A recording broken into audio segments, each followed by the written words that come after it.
அனைவருக்கும் வணக்கம். இந்த பதிவு பார்த்திங்கன்னா கடலூர் மாவட்டம் ஸ்ரீமுஷ்ணம் ஒன்றியம்.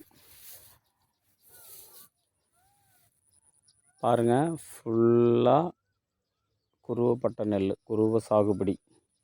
குருவத்துக்கு நம்ம ஏரியாவில் பார்த்திங்கன்னா குண்டு ரக நெல் தான் அதிகமாக பயிர் பண்ணுவாங்க.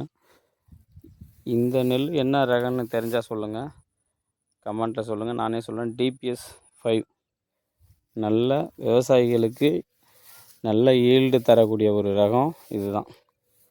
பாருங்கள் எவ்வளோ லென்த்தியாக இருக்குது பாருங்கள். இதில் குறைஞ்சது 200க்கு மேலே தான் நெல் இருக்கும். ஓகேங்களா? இதோடைய வயசு வந்து பார்த்திங்கன்னா 120லேருந்து 125 நாள் இருக்கும். DPS திருப்பதி சாரம்னு சொல்லுவாங்க, DPS 5ன்னு சொல்லுவாங்க. அந்த நெல் பாருங்கள், ஃபுல்லாக எப்படி இருக்குது பாருங்கள், அருமையாக இருக்கா? உங்கள் ஏரியாவில் என்ன ரகம்னு பயிர் பண்ணுவாங்கன்னு பார்த்து சொல்லுங்கள். எங்கள் ஏரியா குருவை இன்னும் ஒரு 20-30 நாளில் இதெல்லாம் அறுவடைக்கு வந்துடும்.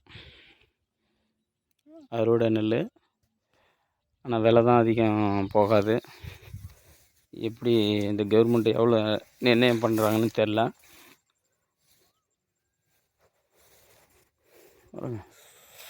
பார்க்கவே சும்மா பச்சை பசையாக இருக்கு, பச்சை பசேர்னு இருக்குது பாருங்கள். ஃபுல்லாமே பச்சை பசேர்னு தான் இருக்குது.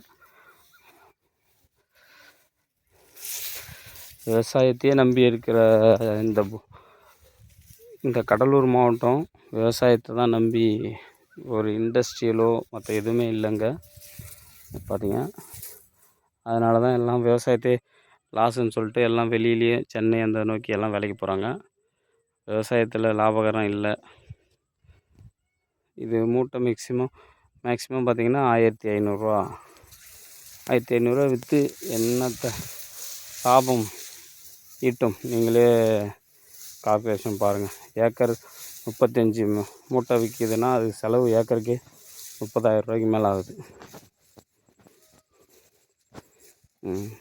பாருங்கள், இது பக்கத்து வயல் நெல். இது வந்து பார்த்திங்கன்னா பூ வரவில்லை.